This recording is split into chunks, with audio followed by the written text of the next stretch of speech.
Salam Rahayu. Kali ini saya akan berbincang sedikit tentang atau mengomentari sedikit tentang kasus yang mungkin sudah lewat. Terutama persoalan yang mungkin lagi tren, yaitu pengharaman wayang. Bagi kalangan sebetulnya bagi kalangan Islam memang ada pemikiran atau kelompok yang memang mengharamkan tradisi itu.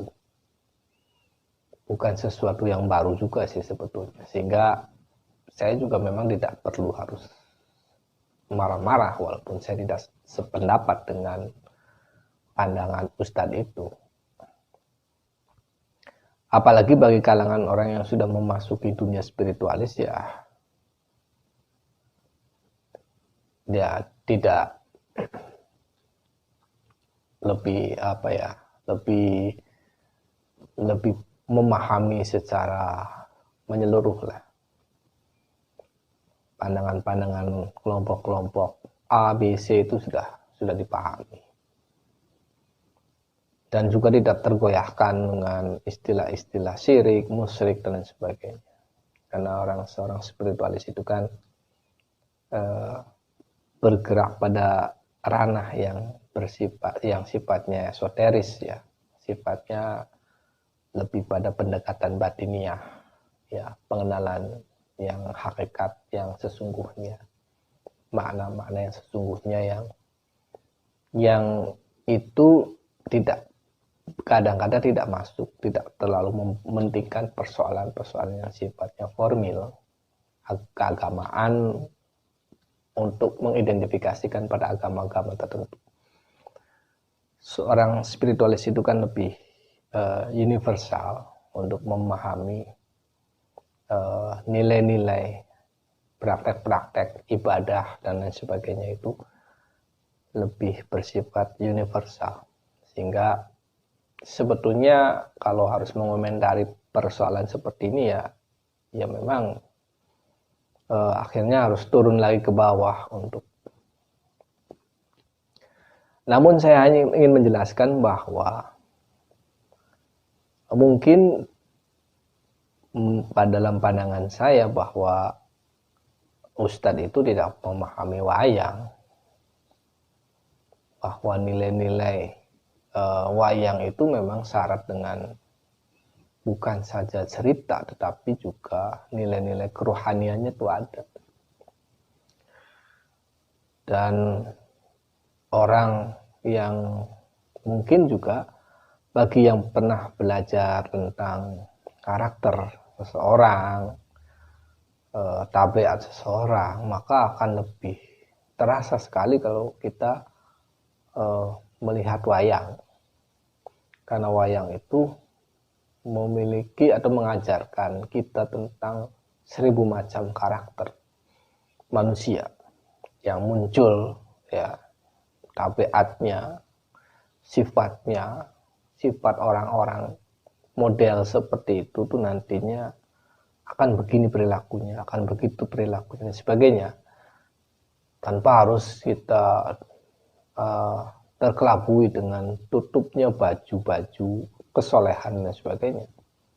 Karena dengan melihat indikator ciri-ciri dari perwatakan seseorang itu, kita akan tahu cara berpikir dia, cara bertindak dia, dan bagaimana nanti apa yang akan dia lakukan. Sebenarnya bisa kebaca dari situ. Nah, kalau kita lihat tentang itu, belum pada makna kedalaman dari wayang itu sendiri, yang mengajarkan tentang nilai-nilai kerohanian yang sangat tinggi, ya, itu juga mungkin lebih dalam lagi. Nah, bagi kalangan yang mungkin di dalam teks dalilnya tidak ada keterangan-keterangan seperti cerita kerohanian di wayang, ya mungkin dianggap sebuah cerita mistik atau cerita yang sifatnya mitologi. Tapi bagi kalangan orang-orang yang memahami, maka ya bukan mitologi. Contohnya misalnya ketika wayang menceritakan tentang kemoksaan. Nah, memang di kalangan kita itu ada yang memang moksa seperti itu, hilang lenyap. Ya, sebetulnya itu banyak sekali ya kasus-kasus seperti itu tuh. Hanya saja mungkin kadang-kadang cerita-cerita ketika mayat hilang, ketika mau dikubur itu tidak diberitakan di media massa, kebanyakan tidak diberitakan di media massa. Tiba-tiba lenyap saja, yang tinggal hanya kain putihnya saja. Nah, itu sebetulnya kalau tutur orang-orang tua dulu sih masih cukup banyak. Sekarang mungkin ya sangat sulit ya untuk menemui hal seperti itu. Kadang-kadang memang dalam perspektif sekarang sih masih ada jasad, lalu hilangnya jasad ya tidak, kadang bukan menjadi satu indikator utama, tapi yang jelas kita ini dalam hidup kita itu bagaimana melaksanakan dharma yang baik, itu kan nilai-nilainya ke arah situ yang akan dikedepankan untuk peradaban yang lebih modern ya, tentunya seperti itu. Nah, kemudian juga ada tentang sajen yang ditendang.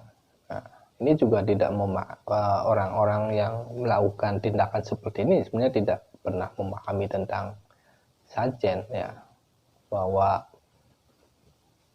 di kehidupan kita ya, di kehidupan masyarakat kita itu masih lekat dengan budaya-budaya seperti itu, dan itu ada efeknya langsung. Contoh misalnya kalau di daerah saya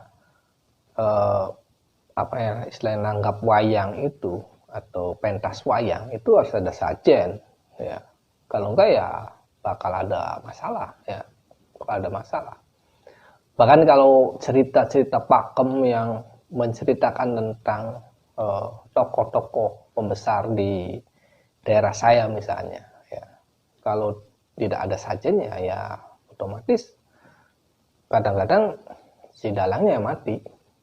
Itu udah ada di daerah saya beberapa kali mati itu dalangnya, sehingga memang perlu adanya sajen untuk meredam ya, izin lah katakanlah seperti itu, yang kemudian itu tidak terjadi masalah.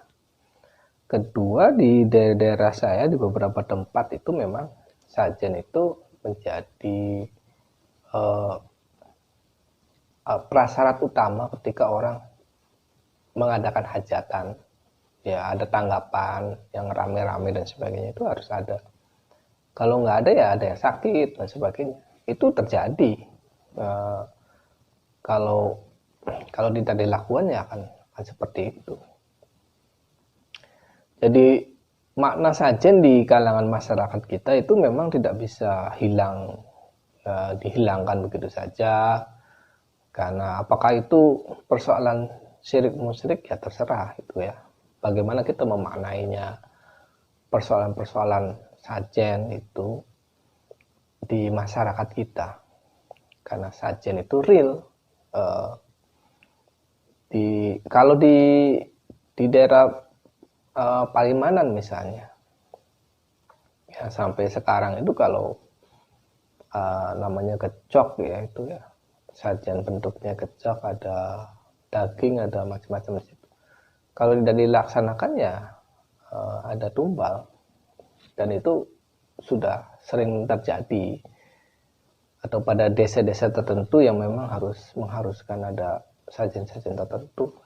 Nah, itulah kultur masyarakat kita memang begitu, sehingga itu sudah menjadi adat budaya yang harus dipahami lah, disikapi dengan sisi-sisi nilai kearifan kita juga, bahwa apakah kita dengan cara seperti kita menendang Tuhan ya tidak juga. kita juga mengabdi pada Tuhan. Hidup kita abdikannya kan kepada Tuhan. Pada persoalan-persoalan yang seperti itu kan adalah istilah tata krama di dalam eksistensi kita di daerah tertentu itu ya, itu kan hanya daerah-daerah tertentu saja yang mungkin mengharuskan sajian tertentu misalnya seperti itu. Kalau yang saya lihat seperti itu, sehingga makna sajian itu sangat luas sebetulnya ya. Ada yang dengan pemaknaan lokalis seperti itu, ada juga yang sifatnya yang mungkin lebih bersifat untuk yang lebih luas, misalnya pada pada rasa syukur kepada alam yang lebih luas di satu wilayah gunung tertentu dan sebagainya. Itu bukan berarti kita menyekutukan Tuhan. Itu bagian dari adaptasi komunikasi manusia dengan alam dan juga dengan mungkin dengan makhluk-makhluk sekitarnya ya. Itulah bagian dari keguyuban kita sebetulnya. Nah, itu yang kadang-kadang pandangan-pandangan tertentu ini memang berbeda dengan pandangan masyarakat di Nusantara, kadang-kadang seperti itu. Yang membuat saya tidak setuju adalah bahwa pernyataan wayang harus dimusnahkan. Sehingga ini adalah memicu emosi dari orang-orang yang pecinta wayang. Oke lah, memang ada orang berpendapat bahwa wayang itu haram. Tetapi kalau sudah pada satu pernyataan bahwa wayang itu harus dimusnahkan, maka itu adalah pernyataan yang sebetulnya pernyataan yang menista sebetulnya, menista, atau katakanlah ini menimbulkan semacam tantangan atau menunjukkan etikat yang tidak baik lah, katakan seperti itu. Nah, ini kan masalahnya kan ketika kekuatannya itu orang kelompok ini menjadi besar dengan sikap memusnahkan, maka itu pasti akan berdampak pada gesekan sosial. Akan terjadi pertengkaran karena sikap yang seperti itu. Kalau hanya oke lah haram untuk dirinya, oke lah. Tapi kan tidak harus melarang, atau memusnahkan, maksud saya, memusnahkan. Nah, ini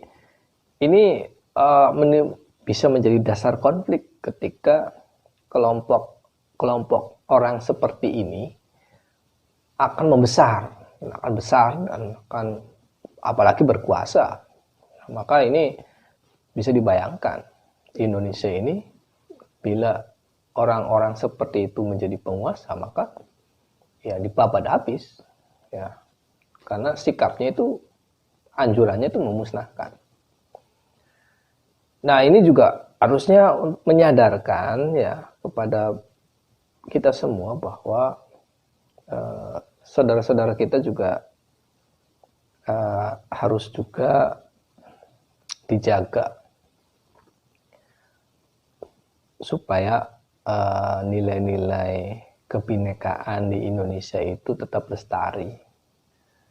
Kalau kemudian kita juga tidak pernah memagari agar orang-orang yang lain juga itu menghormati budaya kita ya nanti bisa jadi kedepannya budaya Indonesia itu menjadi hilang, tergerus atau memang digerus oleh kelompok-kelompok yang memang tidak menyukai budaya bangsa Indonesia pada masa lampau.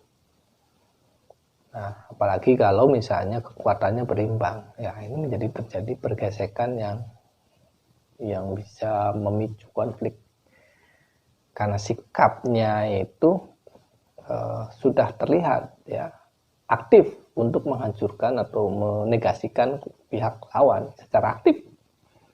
Kalau sudah mengatakan memusnahkan saja, ya itu sudah intervensi sebetulnya, sudah intervensi, ada niat untuk melakukan penghancuran. Nah, ini yang harus disikapi dengan baik ya. Mudah-mudahan para dalang juga, menurut saya sih, para dalang itu juga kadang-kadang menjadi menjadi serba salah. Padahal para dalang itu juga banyak sekali dalang-dalang itu yang menggunakan wayang untuk misi dakwah, ya, misi dakwah. Ya, ini kan kayak semacam jeruk makan jeruk jadinya. Ketika misi dakwah, orang sadar yang tadinya nggak ngerti Islam, dengan wayang itu ngerti Islam dan sebagainya. Setelah semuanya Islam, kemudian pindah hijrah lagi, pemikiran semakin ditarik oleh kelompok orang seperti itu, wayangnya dihancurkan. Jadi dalang ini serba salah. Satu sisi dia memang misalnya cerita Jamus Kali Mosodo, Pandawa 5 itu 5 syariat dan sebagainya. Sebenarnya kan itu model-model dalang atau kidalang untuk menyosialisasikan tentang Islam, makna Islam dan sebagainya. Tapi ketika Islamnya besar, direbut oleh kelompok orang seperti itu, malah kok tiba-tiba malah melarang wayang, memusnahkan wayang. Ini menjadi perenungan lah harusnya. Ya bila perlu memang sebetulnya nggak usah ini, ya dalang itu lebih baik ya menampilkan cerita apa adanya saja lah. Sehingga nanti ceritanya itu bisa dikemas dengan cerita berbagai macam budaya yang saling bertoleransi seperti itu. Kalau cerita Ramayana ya Ramayana saja lah. Kalau cerita Pandawa ya Pandawa saja lah, nggak usah dibuat kreasi-kreasi yang akhirnya menimbulkan tanda tanya. Ini tanda tanya cerita seperti itu, sehingga bagi kalangan orang-orang yang pecinta wayang sebenarnya sih nggak ada masalah ya, cerita apapun sebenarnya nggak ada masalah. Hanya saja ini menjadi semakin ekstrim ketika ada pernyataan-pernyataan wayang dimusnahkan. Itu barangkali ya, mudah-mudahan ini menjadi trigger lah untuk perenungan lah para dalang. Lama-lama bisa dimusnahkan wayang ini. Coba pikirkan mengapa itu bisa terjadi. Lama-lama bisa terjadi. Nah, karena sebetulnya kalau saya dulu ya melihat wayang itu lebih banyak cerita tentang konsepsi tasawufnya. Ya. Nah, kalau dibawa kepada aturan-aturan yang sifatnya fikih ya mungkin nanti kadang-kadang susah itu nge-matchingkannya tuh, susah. Kalau saya melihat dulu itu wayang itu lebih pada sisi-sisi tasawufnya yang lebih mendalam. Misalnya cerita Dewa Ruci dan sebagainya, itu membawa pada suasana batin yang lebih tinggi. Mudah-mudahan para dalang juga menyadari bahwa arah untuk